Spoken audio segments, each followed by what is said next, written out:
નમસ્કાર.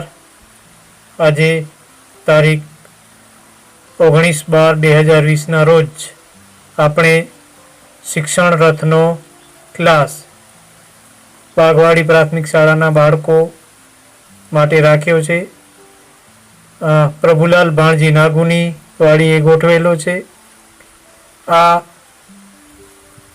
ક્લાસમાં ધોરણ 7ના બાળકો આપણી સાથે જોડાશે અને એમના હિન્દીનો એક નવો એકમ આપણે ઇકાઈ 4 દેશ કે નામ સંદેશ એનું અધ્યયન કાર્ય કરીશું. તો ચાલો આપ સૌના આશીર્વાદથી આજનું આ શૈક્ષણિક કાર્ય આપણે શરૂ કરીએ. પત્ર કોનો છે?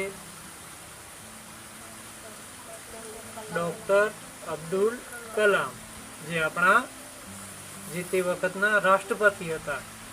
એમણે શું કીધું છે કે આપણે જ્યારે વિદેશમાં જઈએ છીએ ત્યારે સારા નાગરિક તરીકે રહીએ છીએ, ત્યાંના નિયમો પાળીએ છીએ, તો ભારતમાં રહીને શું કામ નથી પાળતા? ને ભારતમાં આવું બધું અવ્યવસ્થાથી શું કામ રહીએ છીએ? એવો સંદેશ આપણા રાષ્ટ્રપતિએ આપણા દેશવાસીઓને આપ્યો છે કે જ્યારે બહારે જાઓ છો ત્યારે એ દેશના કાયદા કાનૂન તમે બધા માનો છો, પણ ભારતમાં છો તો શું કામ નથી માનતા? એવું શું કામ? समझी रहिए. विद्यार्थी मित्रों, हमने पत्र के बारे में जाना है. यहाँ पर अपनी बात भेजने का एक अन्य माध्यम है. ईमेल इसकी बात है. यहाँ हमारे देश के पूर्व राष्ट्रपति एवं missile man doctor Abdul Pakir Jainulabdeen Abdul Kalam ने नई दिल्ली से 19 मई 2005 के दिन "क्या आपके पास देश के लिए 10 मिनट है?" नाम से देश के नागरिकों को ईमेल किया था, जिससे देशवासियों में देश भावना, कर्तव्य पालन का भाव विकसित हो और सब अपने देश को दिल से प्यार करेंगे. पत्र यहाँ से भेजा गया है.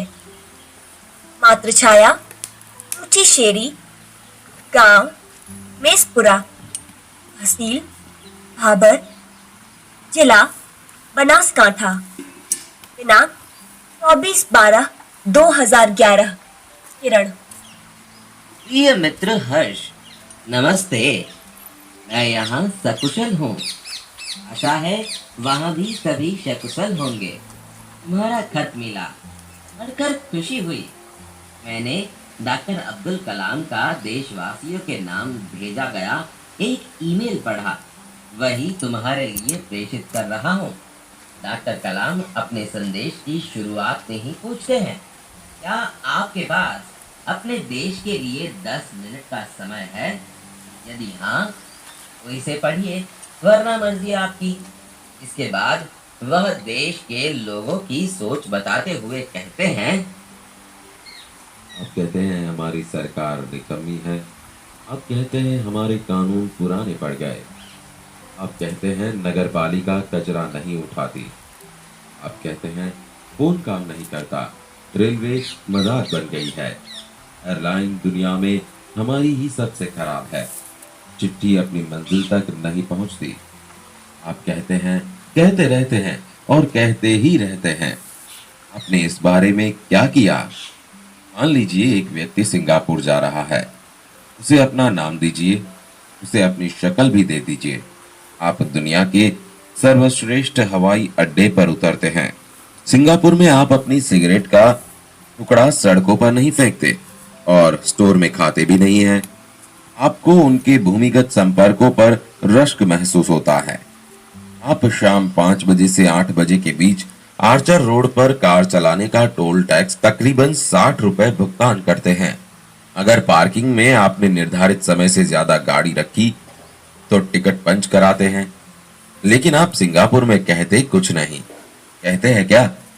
दुबई में आप रमजान के दिनों में सार्वजनिक रूप से कुछ भी खाने का साहस नहीं करते. जिहाद में बिना सिर ढके बाहर नहीं निकलते. वाशिंगटन में आप 55 मील प्रति घंटा से ऊपर गाड़ी चलाने की हिमाकत नहीं करते और पलटकर सिपाही से यह भी नहीं कहते कि जानता है मैं कौन हूँ, मैं फला हूँ और फला मेरा बाप है. ऑस्ट्रेलिया, न्यूजीलैंड के समुद्र तटों पर आप खाली नारियल हवा में नहीं उछालते? टोक्यो में आप सड़कों पर पान की पीक क्यों नहीं थूकते? बॉस्टन में आप जाली योग्यता प्रमाण पत्र क्यों नहीं खरीदते? मैं आप ही के बारे में बात कर रहा हूं, सिर्फ आपके। आप दूसरे देशों की व्यवस्था का आदर और पालन कर सकते हैं, लेकिन अपनी व्यवस्था का नहीं। भारतीय धरती पर कदम रखते ही आप सिगरेट का टुकड़ा जहां तहां फेंकते हैं, कागज के पुर्जे उछालते हैं। यदि आप पराये देश में प्रशंसनीय नागरिक हो सकते हैं, तो यहाँ भारत में आप ऐसा क्यों नहीं बन सकते? डॉक्टर कलाम ने मुंबई के पूर्व महानगर पालिका आयुक्त पिनायकर के हवाले से कहा, अमीर लोग अपने कुत्तों को सड़कों पर घुमाने निकलते हैं और जहां तहां गंदगी बिखेर कर आ जाते हैं, और फिर वही लोग सड़कों पर गंदगी के लिए प्रशासन पर दोष मढ़ते हैं। क्या वे उम्मीद करते हैं कि वे जब भी बाहर निकलेंगे तो एक अधिकारी झाड़ू लेकर उनके पीछे पीछे चलेगा, और जब उनके कुत्ते को हाजत लगेगी तो वह एक कटोरा उसके पीछे लगाएगा? राष्ट्रपति ने मिसाल दी कि अमेरिका और जापान में कुत्ते के मालिक को उसकी छोड़ी हुई गंदगी साफ करनी पड़ती है। फिर शासन व्यवस्था के बारे में उन्होंने कहा है कि हम सरकार चुनने के लिए वोट डालने जाते हैं और अपनी सारी जिम्मेदारियां भी वहीं उलट आते हैं। हम आराम से बैठकर सोचते हैं कि अब हमारे नाज नखरे उठाए जाएंगे। हम सोचते हैं कि हमारा हर काम सरकार करेगी, और हम फर्श पर पड़ा हुआ रद्दी कागज उठाकर उसे कूड़ेदान में डालने की जहमत तक नहीं उठाएंगे। रेलवे हमारे लिए साफ सुथरे बाथरूम देगी और हम उन्हें ठीक से इस्तेमाल करना भी नहीं सीखेंगे। डॉक्टर कलाम समाज की ज्वलंत समस्याओं की ओर इशारा करते हुए कहते हैं, समाज की ज्वलंत समस्याओं पर भी हमारा ऐसा ही रवैया है। हम ड्राइंग रूम में से बैठकर दहेज के खिलाफ गला फाड़ते हैं और अपने घर में इसका उल्टा करते हैं, और बहाना देखिए, पूरी व्यवस्था ही खराब है। अगर मैं अपने बेटे की शादी में दहेज नहीं लूंगा तो इससे कौन सा बड़ा फर्क पड़ जाएगा? इस व्यवस्था को बदलेगा कौन? यह व्यवस्था है किसकी? आप आसानी से कह देंगे, व्यवस्था में शामिल है हमारे पड़ोसी, आसपास के घर, अन्य शहर, अन्य समुदाय और सरकार। लेकिन मैं और आप कतई नहीं। जब कुछ अच्छा करने की हमारी बारी आती है तो हम अपने परिवार को सुरक्षित कवच में घेर लेते हैं, दूसरे देशों की ओर निहारते हैं और इंतजार करते हैं कि कोई मिस्टर क्लीन आएगा, अपने जादुई हाथों से चमत्कार करेगा। और ऐसा नहीं होता तो आप देश छोड़कर ही चल देंगे। उन्होंने कहा, हम अपने भय से भागकर अमेरिका जाएंगे, उनके गौरव का गुणगान करेंगे, व्यवस्था की प्रशंसा करेंगे, और जब न्यूयॉर्क असुरक्षित हो जाएगा तो आप इंग्लैंड भाग जाएंगे। इंग्लैंड में बेरोजगारी होगी तो खाड़ी चले जाएंगे, और जब खाड़ी में युद्ध छिड़ जाएगा तो आप मांग करेंगे कि भारत सरकार हमें बचाकर घर ले आए। हर कोई देश को गाली देने को तैयार है, पर व्यवस्था में सकारात्मक योगदान के बारे में नहीं सोचता। क्या हमने अपनी आत्मा को पैसे के हाथों गिरवी रख दिया है? इस प्रकार इस ईमेल के जरिए डॉक्टर कलाम व्यवस्था में नागरिकों के सकारात्मक योगदान के लिए देशवासियों को झकझोर देते हैं। श्रेष्ठ नागरिक बनने की शुरुआत करने की अपील करते हुए संदेश में कहा गया है कि अगर आप वाकई संदेश से सहमत है तो इसे अपने 10 और साथियों को ईमेल से भेजिए। परिवार के सभी बड़ों को मेरा प्रणाम। तुम्हारा मित्र किरण।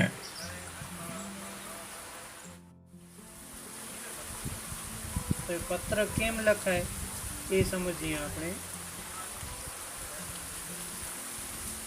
मित्रों, यह एक पत्र का प्रारूप है। पत्र लिखते समय इस प्रारूप यानी कि ढांचे को ध्यान में रखने पर हम सरलता से पत्र लेखन कर सकते हैं। यहाँ पर क्रमशः 1 से 10 तक के मुद्दों में क्या क्या लिखना है उसकी जानकारी दी गई है। तो आइए इसे अच्छी तरह से समझे। क्रम 1, पत्र की शुरुआत में हमारा पता अर्थात पत्र भेजने वाले का पता लिखा जाता है। क्रम 2 में पत्र लिखने की तारीख लिखनी है। क्रम 3 में संबोधन किया जाता है। क्रम 4 में अभिवादन लिखा जाता है। क्रम 5 में पत्र लिखने का कारण लिखा जाता है। क्रम 6 में पत्र की मुख्य विषय वस्तु लिखी जाती है। क्रम 7 में अन्य समाचार लिखे जाते हैं। क्रम 8 में पत्र की समाप्ति की बात होती है। क्रम 9 में संबंध लिखा जाता है और क्रम 10 में पत्र लिखने वाले का नाम लिखा जाता है। जो आटली वस्तु पत्र में याद रखवानी छे। पत्र की शुरुआत में हमारा पता अर्थात पत्र भेजने वाले का पता लिखा जाता है। क्रम 1 આપણું સરનામું। क्रम 2 સરનામા નીચે તારીખ, તે તારીખના તમે પત્ર લખો છો તે। क्रम 3 સંબોધન અને क्रम 4 અભિવાદન। સંબોધન એટલે જો પપ્પાને લખતા હોઈએ તો પૂજ્ય, બરાબર। અને પછી પૂજ્ય પિતાજી પ્રણામ એટલે એ સંબોધનમાં બધું આવી ગયું, અભિવાદન આવી ગયું ને સંબોધને આવી ગયું। સંબોધન એટલે પૂજ્ય અને અભિવાદન એટલે पिताजी प्रणाम। પછી પત્ર लिखने का कारण लिखा जाता है। પછી પહેલો જ ફકરો કે પત્ર આપણે શું કામ લખીએ છીએ એનું કારણ। પછી બીજા ફકરામાં એની મુખ્ય વિગત, पत्र की मुख्य विषय वस्तु। પછી બીજા સમાચાર અને પછી પત્રની સમાપ્તિ। સમાપ્તિમાં સંબંધ, તમારો આજ્ઞાकारी પુત્ર અને પછી लिखने वाले का नाम, लिखितम તમારો આજ્ઞાकारी પુત્ર અને તમારું નામ। એ પ્રમાણે પત્ર લખવાનું હોય છે। તમને આવડે છે, આપણે ગુજરાતીમાં જોયું છે લગભગ, બરાબર છે યાર।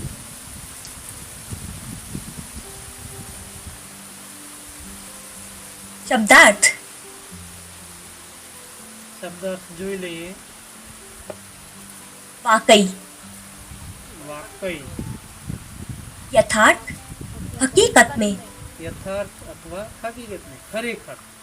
આપણે ગુજરાતીમાં કહીએ ખરેખર, વાસ્તવિક। रश्क, રસ, ईर्ष्या, ઈર્ષ્યા, रवैया, परिपाटी, तकरीबन,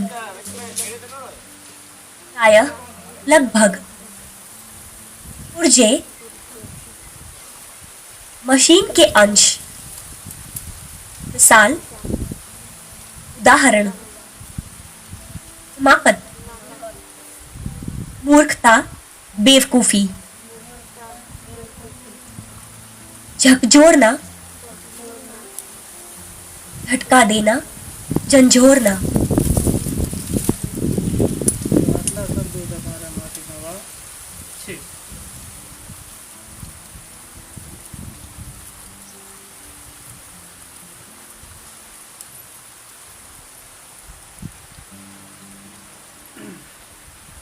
એકમ કસોટી જ્યારે આવશે ત્યારે ભાષા સજ્જતા જોઈ લઈએ। मित्रों, जब हम भाषा की विशेषता की बात करते हैं, भाषा में कई प्रकार के ऐसे प्रयोग देखने को मिलते हैं। इससे बड़ी बात एक ही उदाहरण से कही जाती है। कहावतें भी इसी प्रकार का माध्यम में अगर आप किसी को कोई बात सीधी तरह से नहीं कह सकते, वहां कहावत का उपयोग यथार्थ होता है। आइए ऐसे ही कुछ कहावत को उदाहरण के साथ समझें। भाषा सज्जता, कहावत, पढ़िए और समझिए। एक म्यान में दो तलवार नहीं समा सकती। एक वस्तु के दो समान अधिकारी नहीं हो सकते। यदि दो महत्वाकांक्षी लीडर एक ही पार्टी में रहेंगे तो सदा टकराव की स्थिति रहेगी, क्योंकि एक म्यान में दो तलवार नहीं समा सकती। 2 खोदा पहाड़ निकली चूहिया। अधिक मेहनत लाभ कम।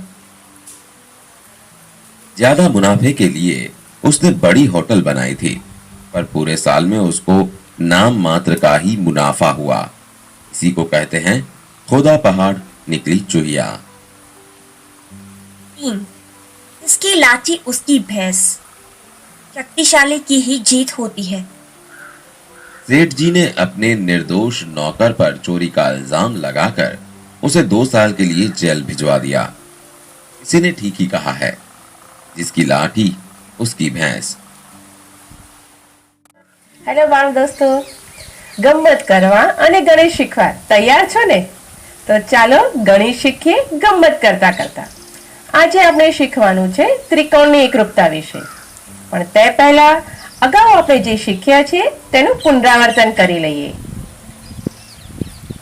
સૌપ્રથમ આપણે જોઈએ એકરૂપતાની વ્યાખ્યા.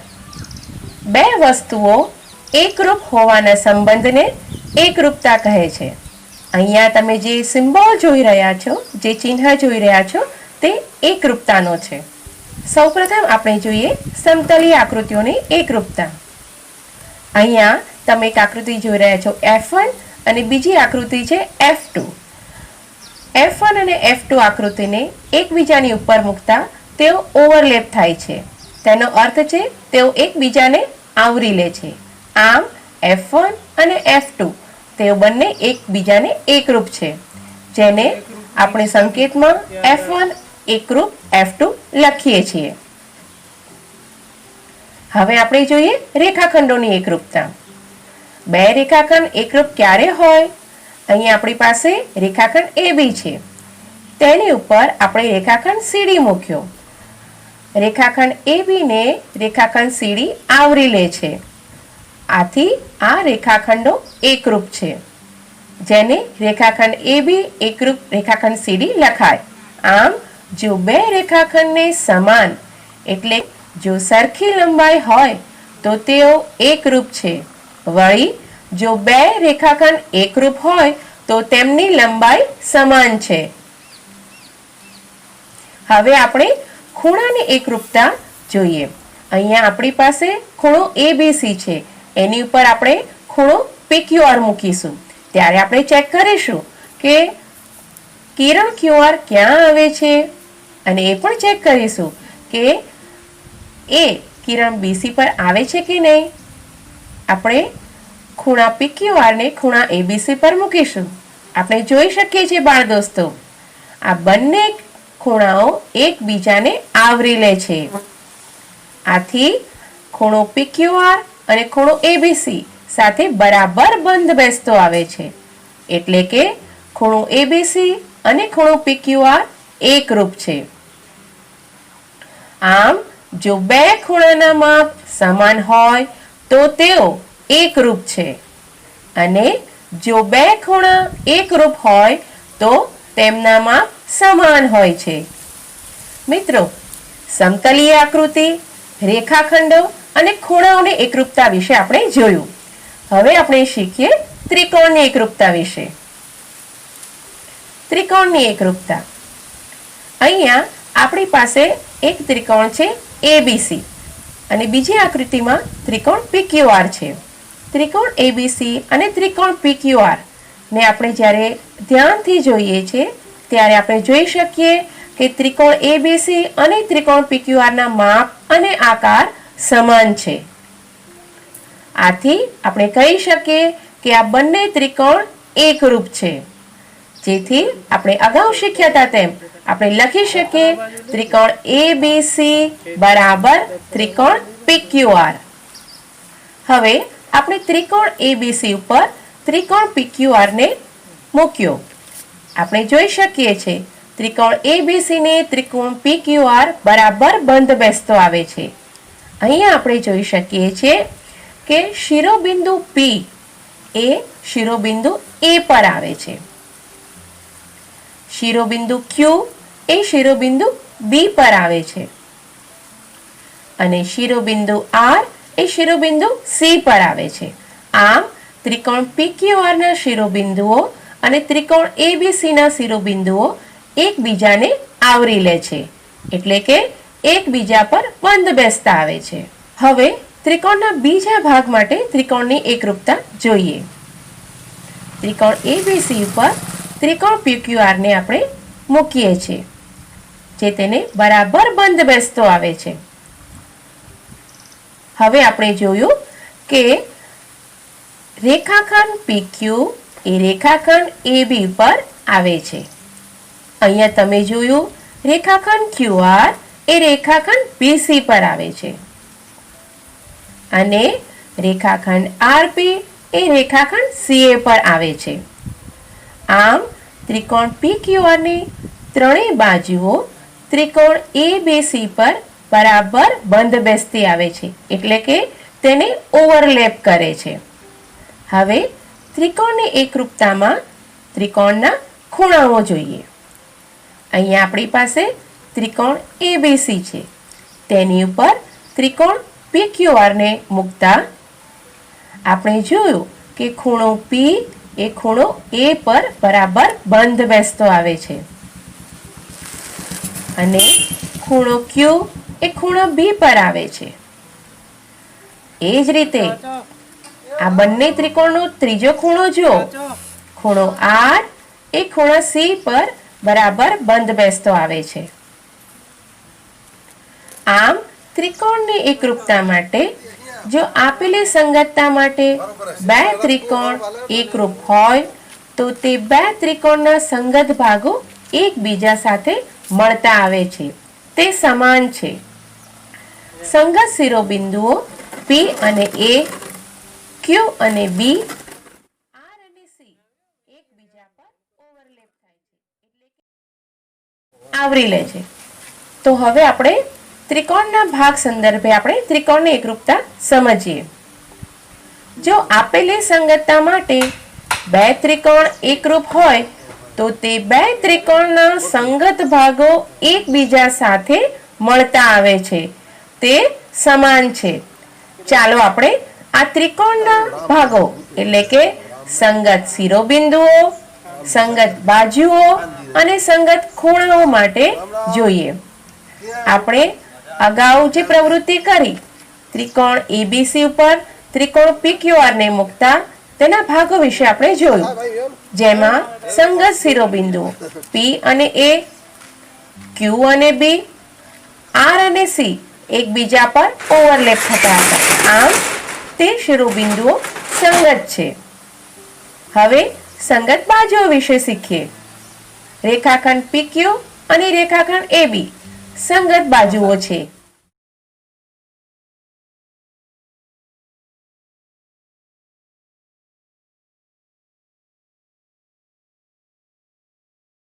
રેખાખંડ CA આ બંને સંગત બાજુઓ છે.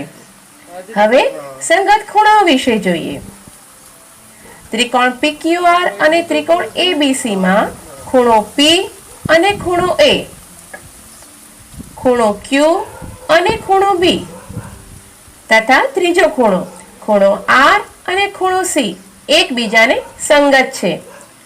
આમ ત્રિકોણની એકરૂપતા માટે ત્રિકોણના ભાગો એટલે કે શિરોબિંદુઓ, બાજુઓ અને ખૂણાઓ એકબીજાને સંગત હોય છે, જેને ત્રિકોણની એકરૂપતા કહેવાય છે. મિત્રો, ત્રિકોણ ABC પર ત્રિકોણ PQR તો આપણે મૂક્યો. અહીંયા આપણે જોયું કે ખૂણા A પર ખૂણો P આવરી લે છે, એટલે કે તેને સંગત છે. પરંતુ જો આપણે આ ત્રિકોણને બીજા ખૂણા પર મૂકીએ તો શું થાય છે આપણે જોઈએ. બાળ દોસ્તો, અહીંયા તમે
આપણા શિક્ષણ રથની મુલાકાતે એપીએમસીના ડાયરેક્ટર શ્રી અરવિંદભાઈ મોતા અત્રે પધાર્યા છે.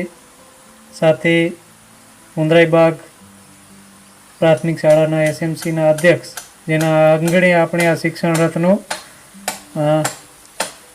ક્લાસ ગોઠવ્યો છે, એવા પ્રભુલાલભાઈ પણ હાજર છે. શિક્ષણ રથના ક્લાસની મુલાકાતે આપણા સામાજિક અગ્રણી અને અરવિંદભાઈને કોણ ન ઓળખે, આપણી જે આપણા સાથે હર હંમેશ રહ્યા છે, હર હંમેશ આપણને સાથ સહકાર આપે છે અને બી પોઝિટિવ વ્યક્તિત્વ જેમનો છે એવા હકારાત્મક દ્રષ્ટિકોણવાળા અરવિંદભાઈ મોતાનું આપણે શિક્ષણ રથના ક્લાસમાં સ્વાગત કરીએ છીએ. આપનું સ્વાગત છે અરવિંદભાઈ. અને અરવિંદભાઈના આપણે પ્રતિભાવો પણ લેશું કે આ શિક્ષણ રથ વિશે તેઓ શું પોતાના પ્રતિભાવો આપે છે. શ્રી અરવિંદભાઈ દેવજી મોતાની વિનંતી કરું કે આપ આપના પ્રતિભાવો આપો.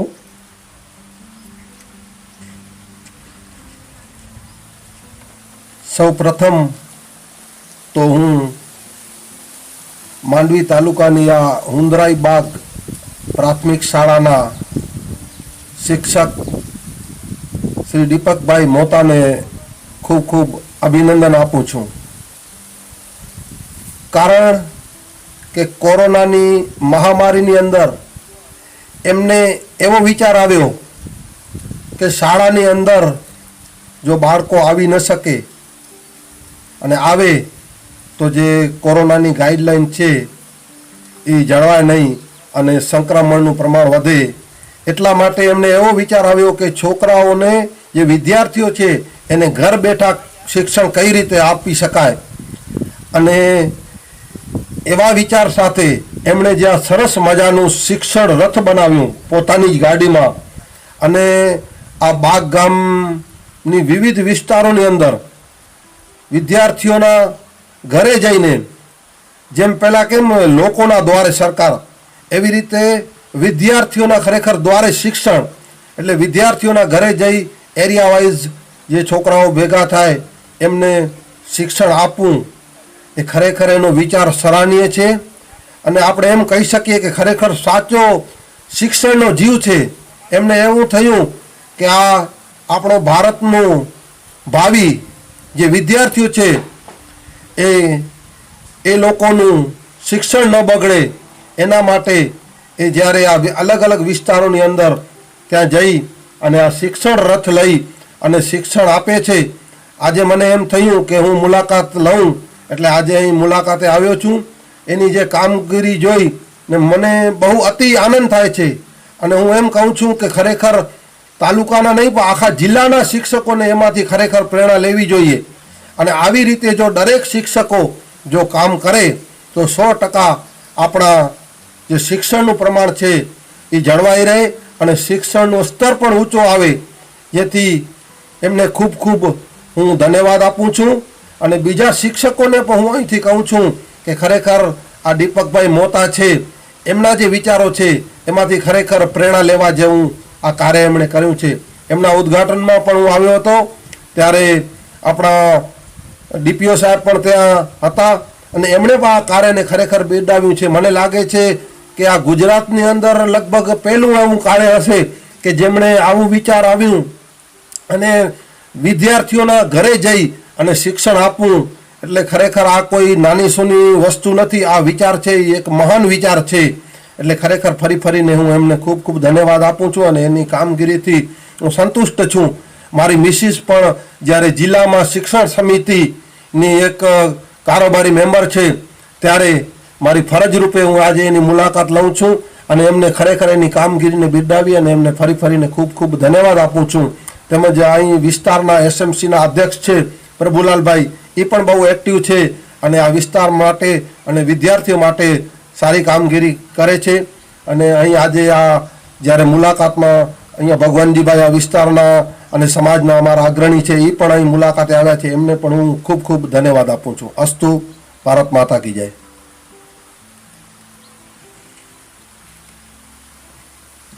ખૂબ ખૂબ ધન્યવાદ અરવિંદભાઈ. આપણા જિલ્લા પંચાયતના શિક્ષણ સમિતિના કારોબારી સભ્ય પદ તરીકે એમના ધર્મપત્ની પાર્વતીબેન હાલે હોદ્દા ઉપર છે, તો જિલ્લા પંચાયતના સદસ્ય તરીકે, એપીએમસીના ડાયરેક્ટર તરીકે અને સમાજના અગ્રણી તરીકે આપણે અરવિંદભાઈને ખૂબ ખૂબ આવકાર આપીએ છીએ, એમનું સ્વાગત કરીએ છીએ અને એમનો ખૂબ ખૂબ આભાર માનીએ છીએ કે તેઓ આપણા શિક્ષણ રથની મુલાકાતે આવ્યા અને આપણી સાથે હર હંમેશ આપણી સાથે રહે છે, આપણને સાથ સહકાર આપે છે અને એમની ખુલ્લી ઓફર છે કે આપને કોઈ પણ પ્રકારનું કામ હોય, કોઈ પણ આર્થિક દ્રષ્ટિએ પણ કદાચ તમે અટકો, સામાજિક લેવલે અટકો, રાજકીય લેવલે અટકો, તો હું તમારા માટે હર હંમેશ હાજર છું. એવા બી પોઝિટિવ આપણી શાળા અને આપણા માટે હંમેશા સકારાત્મક રહ્યા છે એવા અરવિંદભાઈ દેવજી મોતાનો આપણે ખૂબ ખૂબ આભાર માનીએ છીએ. અરવિંદભાઈ, આપ આવ્યા, અમને પણ મજા આવી. શિક્ષણ રથની આપને મુલાકાત લીધી, આપનો ખૂબ ખૂબ આભાર.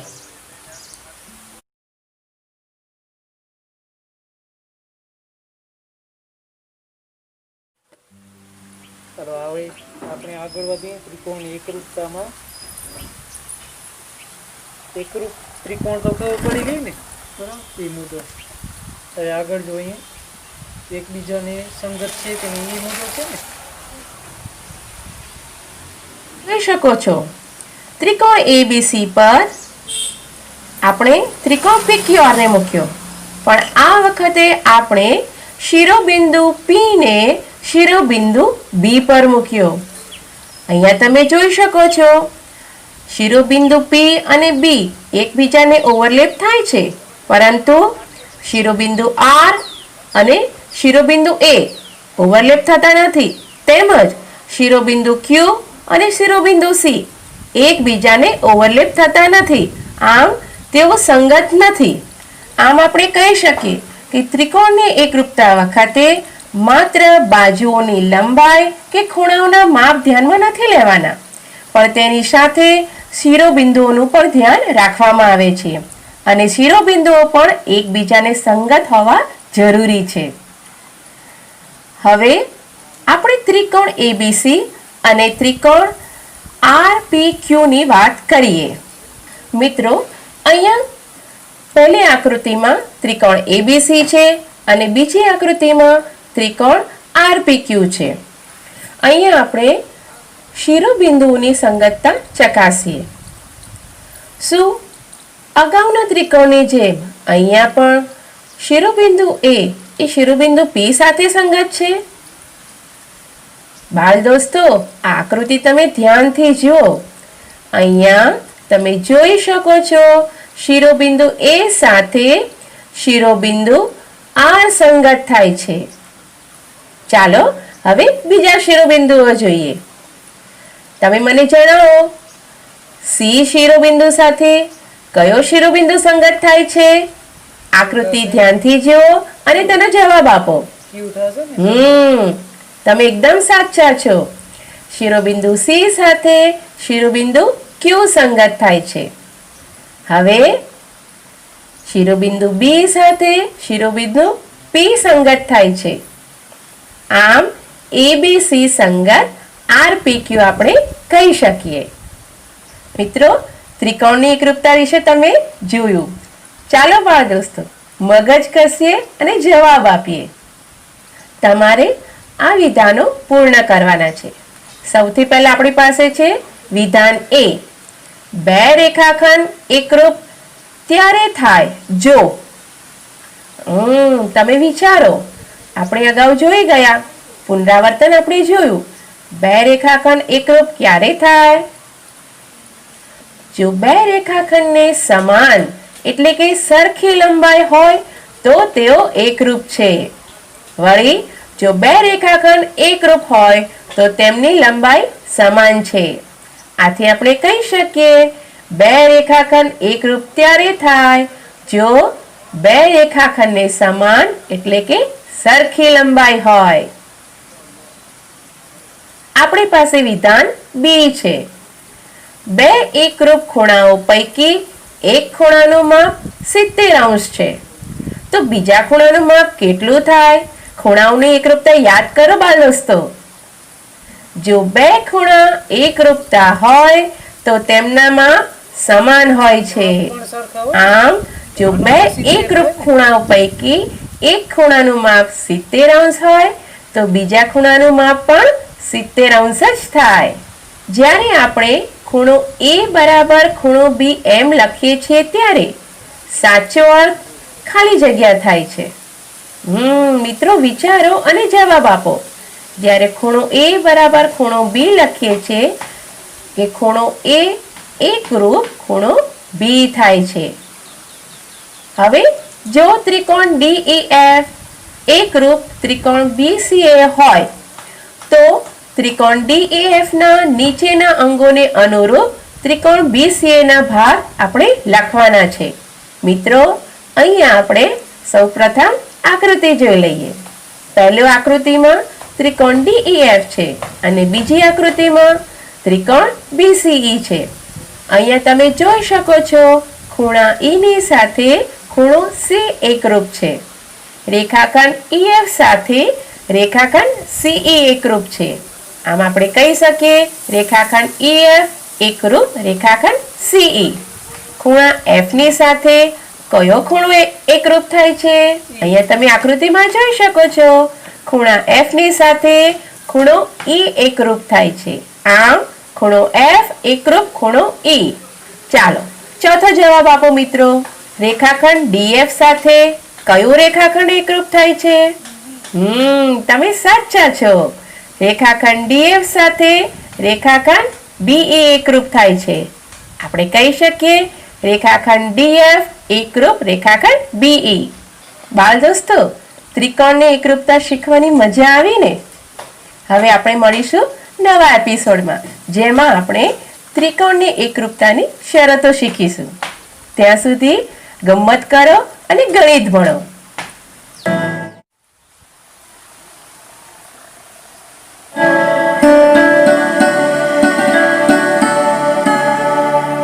હેલો બાળ દોસ્તો, ગમ્મત કરતા કરતા ગણિત શીખવા તૈયાર છો ને? અગાઉ આપણે શીખ્યા હતા ત્રિકોણની એકરૂપતા વિશે. આજે આપણે શીખવાનું છે ત્રિકોણની એકરૂપતા માટેની શરતો. મિત્રો આપણા રોજિંદા જીવનમાં આપણે ત્રિકોણની પેટર્નનો ઉપયોગ કરતા હોઈએ છીએ. આપણે આપણા રોજિંદા જીવનમાં વારંવાર ત્રિકોણાકાર વસ્તુઓ અને પેટર્નનો ઉપયોગ કરીએ છીએ. આથી બે ત્રિકોણાકાર ક્યારે એકરૂપ થાય છે એ શોધવું ઘણું લાભદાયી છે. મિત્રો જો આપણે આપણી નોટબુકમાં બે ત્રિકોણ દોર્યા હોય અને તેને એકરૂપતા ચકાસવી હોય તો દરેક વખતે આ બંને ત્રિકોણાકાર કાપી અને તેને ઓવરલેપ કરીને ચકાસવું એ શક્ય નથી. ત્રિકોણની એકરૂપતા ચકાસવા માટે અમુક ચોક્કસ માપ હોવા જરૂરી છે. તો ચાલો આપણે ત્રિકોણની એકરૂપતા માટેની શરતો જોઈએ. મિત્રો ત્રિકોણની એકરૂપતા માટેની શરતો શીખતાની સાથે મારે તમને વાત કહેવી છે મારા વર્ગના બે તોફાની ટાબરિયાઓની. એકનું નામ છે અપ્પુ અને બીજાનું નામ છે ટપ્પુ. એ તમારા જેવો જ છે. તમારી જેમ જ એ ગમ્મત કરતા કરતા ગણિત શીખે છે. ચાલો એમને ગણિત ગમ્મત જોઈએ અને ત્રિકોણની એકરૂપતા વિશે શીખીએ. ત્રિકોણની એકરૂપતાની શરતો આ અપ્પુ અને ટપ્પુ સાથે શીખીએ. આ છે અપ્પુ અને આ છે ટપ્પુ. ચાલો એ શું ગણિત ગમ્મત કરે છે આપણે જોઈએ. અપ્પુ કહે છે મેં એક ત્રિકોણ દોર્યો છે. એ ત્રિકોણ છે ABC અને તેની એક બાજુનું માપ 5.5 સેન્ટીમીટરની છે. અપ્પુ હવે ટપ્પુને આ જ ત્રિકોણ તેની નોટબુકમાં દોરવાનું કહે છે. પરંતુ ટપ્પુ શું કહે છે? ટપ્પુ એમ કહે છે કે આ માહિતી પરથી તો હું ઘણા બધા ત્રિકોણ દોરી શકું છું. અને એણે ત્રિકોણ દોરવાનો પ્રયત્ન કર્યો. અહીંયા તમે એની નોટબુકમાં જોઈ શકો છો મિત્રો. એણે એક ત્રિકોણ દોર્યો જેની બાજુનું માપ 5.5 સેન્ટીમીટર છે. આ ત્રિકોણ ગુરુકોણ ત્રિકોણ છે. એણે બીજો ત્રિકોણ દોર્યો. આ ત્રિકોણની એક બાજુનું માપ પણ 5.5 સેન્ટીમીટર છે, પણ આ ત્રિકોણ તો કાટકોણ ત્રિકોણ છે. એણે ત્રીજો ત્રિકોણ પણ દોર્યો જેની એક બાજુનું માપ 5.5 સેન્ટીમીટર છે, પણ આ ત્રિકોણ તો લઘુકોણ ત્રિકોણ છે. ટપુએ ના પાડી અપુને કે માત્ર એક બાજુનું માપ હોવાથી આપણે કોઈ એક ચોક્કસ ત્રિકોણ ના દોરી શકાય. આમ એક બાજુનું માપ પૂરતું નથી. આથી અપુ શું કરે છે?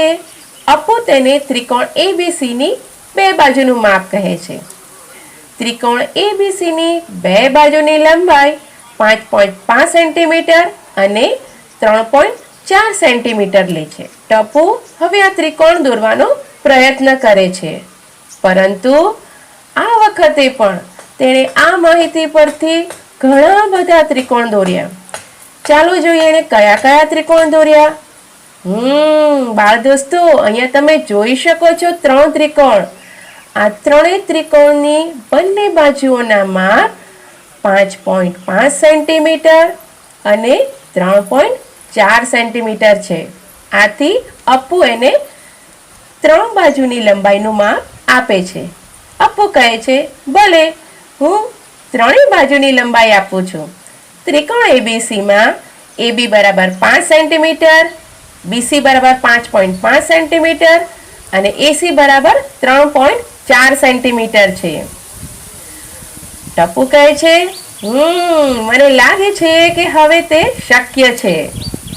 પરંતુ અહીંયા ટપુએ સૌપ્રથમ કાચી આકૃતિ દોરી છે. ટપુ કહે છે, હું પ્રથમ પ્રયત્ન તો કરીશ કાચી આકૃતિ દોરીને, જેથી મને લંબાઈ સહેલાઈથી યાદ રહે. ટપુએ સૌપ્રથમ એક બિંદુ લીધું B. આ બિંદુથી તેણે 5.5 સેન્ટીમીટર પર એક બીજું બિંદુ લીધું અને તેને નામ આપ્યું C. હવે બિંદુ B અને C ને જોડતો તેણે એક રેખાખંડ દોર્યો. હવે રેખાખંડ AB નું માપ 5 સેન્ટીમીટર હોવાથી તેણે પરિકરથી 5 સેન્ટીમીટરનું માપ લીધું. તેણે એક ચાપ દોર્યો. રેખાખંડ AC ની લંબાઈ 3.4 સેન્ટીમીટર છે, આથી એણે પરિકરથી 3.4 નું માપ લીધું. હવે C ને કેન્દ્ર ગણી તેણે ફરી એક ચાપ દોર્યો. હવે આ બંને ચાપનું જે છેદ બિંદુ છે ત્યાં તેણે A નામ આપ્યું. હવે બિંદુઓ AB ને જોડતો એક રેખાખંડ AB દોર્યો. હવે બિંદુઓ AC ને જોડતો રેખાખંડ AC દોર્યો. આમ અપુએ આપેલા માપથી ટપુએ ત્રિકોણ ABC દોર્યો. જોયું ને મિત્રો, અપુએ આપેલ 3 માપ પરથી ટપુએ ત્રિકોણ ABC દોરી નાખ્યો. હવે આ ત્રિકોણ પરથી આપણે એક અગત્યની બાબત શીખવાની છે, અને તે છે ત્રિકોણની એકરૂપતા માટેની શરત. ટપુએ ત્રિકોણ ABC બનાવ્યો. આમ તેણે ત્રિકોણ ABC ને એકરૂપ ત્રિકોણ દોરવા માટે 3 બાજુની લંબાઈના માપની જરૂર પડી. આમ આપણે કહી શકીએ, કોઈ પણ ત્રિકોણને એકરૂપ ત્રિકોણ દોરવા માટે આપણે 3 બાજુની લંબાઈની માપની જરૂર પડે છે. આમ આ શરતને આપણે બાજુ બાજુ બાજુ શરત એટલે કે બા શરત કહીએ છીએ. જો આ પહેલી શરત બા બાજુ બાજુ બાજુ 3 બાજુનું માપ મળે તો જ આપણે એકરૂપ ત્રિકોણ બીજો બનાવી શકીએ. બરાબર. હવે આપણે જોઈએ એકરૂપતાની બાબા શરત. જો આપેલી સંગતતા માટે એક ત્રિકોણની 3 બાજુ બીજા ત્રિકોણની અનુરૂપ બાજુ સાથે સરખી હોય તો તે ત્રિકોણો એકરૂપ છે. હવે આપણે એક ઉદાહરણ જોઈએ. ત્રિકોણ એબીસી અને ત્રિકોણ પીક્યુઆર માટે AB બરાબર 3.5 સેન્ટીમીટર, PC બરાબર 7.1 સેન્ટીમીટર, AC બરાબર 5 સેન્ટીમીટર, PQ બરાબર 7.1 સેન્ટીમીટર, QR બરાબર 5 સેન્ટીમીટર અને PR બરાબર 3.5 સેન્ટીમીટર છે. આપણે ચકાસવાનું છે કે આ બંને ત્રિકોણ એકરૂપ છે કે નહીં, અને જો તે એકરૂપ હોય તો તેનો સંબંધ આપણે સંકેતમાં લખવાનો છે. મિત્રો, અહીં આપણી પાસે ત્રિકોણ એબીસી છે અને ત્રિકોણ પીક્યુઆર. અહીંયા આપણે જોઈએ AB બરાબર PR બરાબર 3.5 સેન્ટીમીટર છે, જ્યારે BC બરાબર PQ બરાબર 7.1 સેન્ટીમીટર છે અને AC બરાબર QR બરાબર 5 સેન્ટીમીટર છે. આમ આ બંને ત્રિકોણના ત્રણેય બાજુઓના માપ સરખા છે. બાબા શરત પ્રમાણે એકરૂપ છે એમ લખવું પડે. આ શરતને આપણે બા શરત કહીશું. મિત્રો, આપણે બા શરતનું એક ઉદાહરણ જોયું. ચાલો હવે બીજા ઉદાહરણ દ્વારા આ સંકલ્પના દ્રઢ કરીએ. ત્રિકોણ એબીડી અને ત્રિકોણ સીબીડીમાં સમાન અંગની 3 જોડ અહીંયા આપણે લખવાની છે. અહીંયા તમે જોઈ શકો છો આપણી પાસે 2 ત્રિકોણ છે, ત્રિકોણ એબીડી અને ત્રિકોણ સીબીડી. અહીંયા AB બરાબર CB થાય છે, AD બરાબર CD થાય છે અને અહીંયા બંને ત્રિકોણની સામાન્ય બાજુ BD બરાબર BD છે. આમ ત્રિકોણ ABD અને CBDમાં આ 3 બાજુઓ સમાન છે. હવે આપણે એ ચકાસવાનું છે કે ત્રિકોણ ABD એકરૂપ ત્રિકોણ CBD છે કે નહીં. જો છે તો શા માટે, જો નથી તો શા માટે નથી. અહીંયા આપણે જોઈએ, અહીંયા AB બરાબર CB બાજુ છે, AD બરાબર CD બાજુ છે, જ્યારે BD બાજુ બંને ત્રિકોણમાં સામાન્ય છે. આમ બા શરત એટલે કે બાજુ શરત પ્રમાણે ત્રિકોણ ABD એકરૂપ ત્રિકોણ CBD છે.